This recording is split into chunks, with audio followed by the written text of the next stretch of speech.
nosso trabalho é sobre o tratamento de efluentes. O tratamento de efluentes é uma área muito ampla, então a gente vai tentar falar um pouquinho sobre como funciona o processo e dar ênfase na parte microbiológica. Os alunos são José, Murilo, Paula e Victória. Bem, como eu já falei antes, esse tratamento ele vai ser muito amplo porque ele vai depender do tipo de resíduo que chega na empresa. Quando a gente pensa, esse resíduo pode ser um esgoto ou pode ser, por exemplo, os resíduos de um aterro sanitário. Quando a gente pensa no aterro sanitário, a gente sabe que existe toda uma preparação do solo e uma acomodação desses rejeitos para então haver o tratamento dos resíduos. Esse tipo de resíduo, que seria o chorume, ele é muito diferente de um esgoto que chega, e isso é o que vai fazer com que aquela empresa saiba que tipos de maquinário seriam necessários para fazer o tratamento. Bom, como funciona? A gente pode separar o tratamento em algumas etapas: o pré-tratamento, tratamento primário, tratamento secundário e tratamento terciário. Nem todas as empresas vão utilizar todas essas etapas de tratamento, como eu já falei, vai depender do tipo de efluente que eles têm e como é a legislação para o descarte. Bom, o pré-tratamento. O pré-tratamento não é utilizado por todas as empresas, mas ele é bem importante, principalmente quando você tem sólidos grosseiros, areias, que precisam ser retirados. Bem, os sólidos mais grosseiros, eles são retirados através de gradeamento, que nada mais é do que a colocação de grades que podem ter diferentes larguras entre as barras para segurar talvez algum lixo, um galho de árvore, alguma coisa do tipo que chegue até a estação de tratamento. Você pode ter uma grade maior e depois uma grade menor, só uma grade, só grades pequenas, como for melhor. Depois disso, normalmente você tem um desarenador. Esse desarenador ele é importante para remoção da areia, de talvez um pó de cimento que chegue, para que ele não vá para as próximas etapas e cause problemas. Os desarenadores eles sempre vêm em pares, para que você possa utilizar um enquanto faz a limpeza do outro. É no pré-tratamento também que a gente costuma encontrar remoção de gorduras e até mesmo a manutenção do pH. O tratamento primário.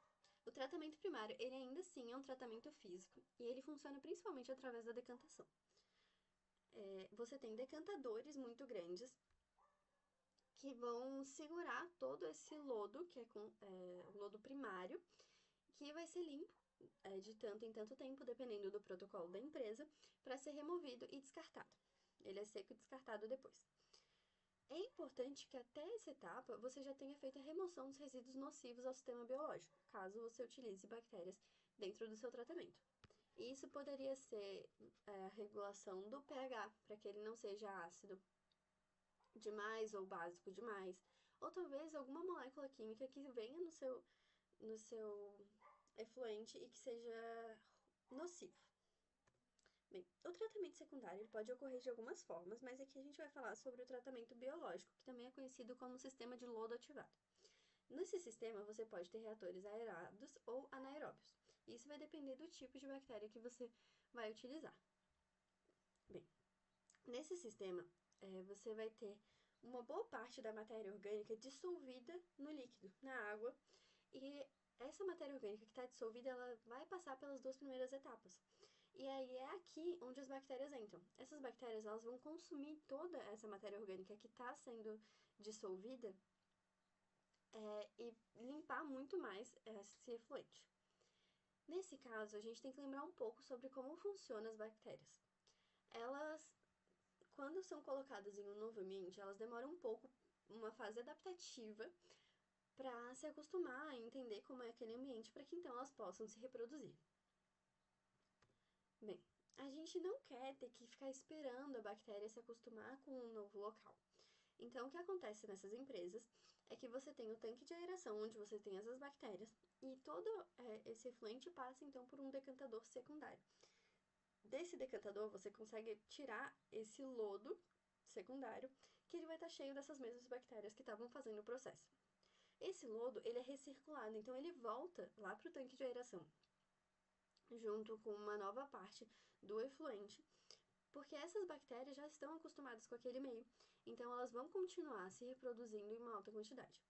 Aqui é importante falar que de vez em quando, dependendo do protocolo da empresa, de tanto em tanto tempo, você precisa fazer a limpeza e retirar uma parte desse lodo para que ele não esteja super acumulado. Então você vai fazer a remoção do lodo excedente. E o tratamento terciário? O tratamento terciário, ele é importante porque ele é o tratamento físico-químico. Aqui você vai, por exemplo, fazer a desinfecção do efluente final. Você pode transformar esse efluente num efluente um pouco mais claro, um pouco mais limpo, é, visualmente mais claro, né? É importante para que se esse efluente acabe indo para um rio, para que as pessoas que moram naquela área entendam que aquele efluente está limpo, que ele tá tudo bem, porque não necessariamente, porque esse efluente está mais escuro, que ele não está dentro da regulamentação. Mas é importante essa clareação para que as populações que estão indo naquele rio entendam que aquela água está sendo tratada. Bem, essa última parte, como você tem partes químicas, esse lodo ele não é reutilizado. Esse lodo ele vai ser descartado ao final.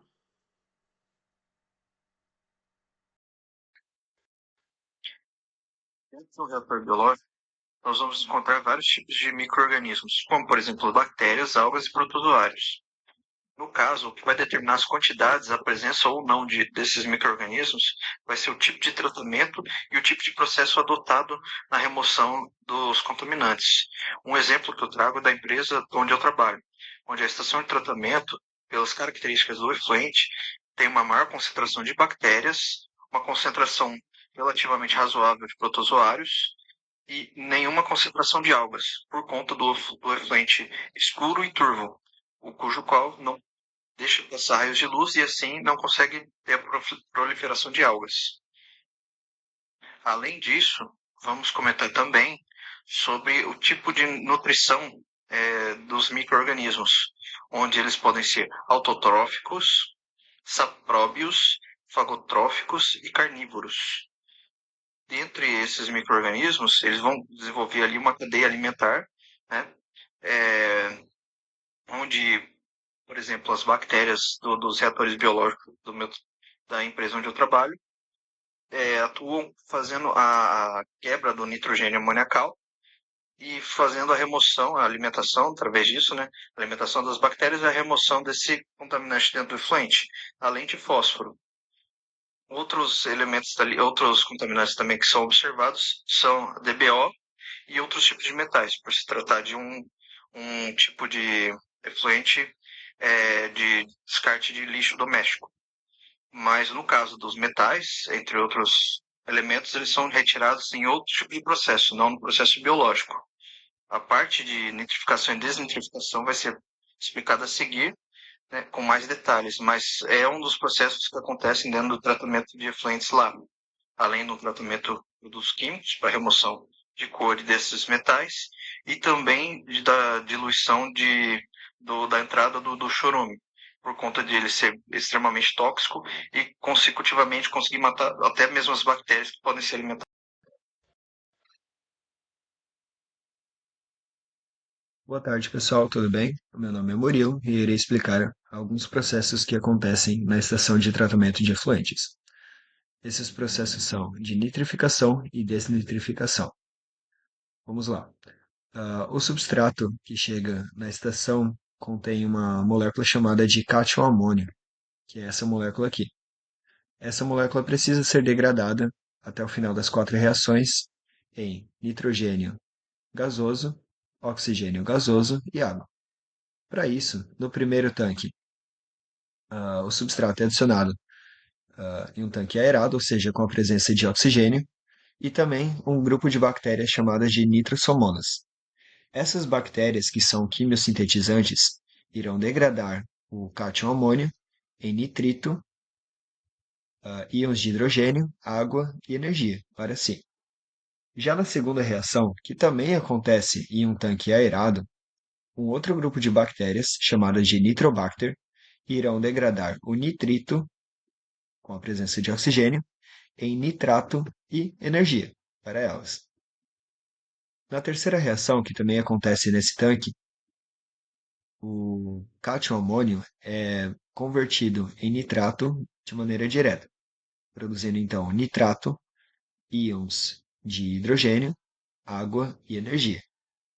Como parte do processo, muitos íons de hidrogênio são liberados, isso acaba baixando o pH do meio, ou seja, deixa mais ácido. Para equilibrar esse meio, é adicionado soda cáustica para que suba o pH, já que a soda cáustica é mais básico. Já na quarta reação, o nitrato, ainda com a presença, né, de alguns íons de hidrogênio, é convertido em nitrogênio gasoso, oxigênio gasoso e água. E é isso aí, pessoal. Vindo falar um pouco para vocês sobre a eficiência do processo. Ou seja, se quisermos saber quantos por cento uma estação de tratamento de efluentes, uma ETE, está sendo eficiente, normalmente isso é usado em porcentagem, é necessário fazer um cálculo que relaciona a diferença entre um contaminante no efluente bruto, ou seja, o que chega nessa estação de tratamento, e o efluente tratado, que é o que vai sair dessa estação de tratamento, certo? Então, com isso, você vai encontrar a quantidade que foi removida de contaminante. Normalmente, isso é dado em porcentagem, certo? E como cada estação de tratamento ela é diferente, então essa eficiência ela acaba sendo muito variável e muito particular em cada estação de tratamento. O que se dá também para as legislações.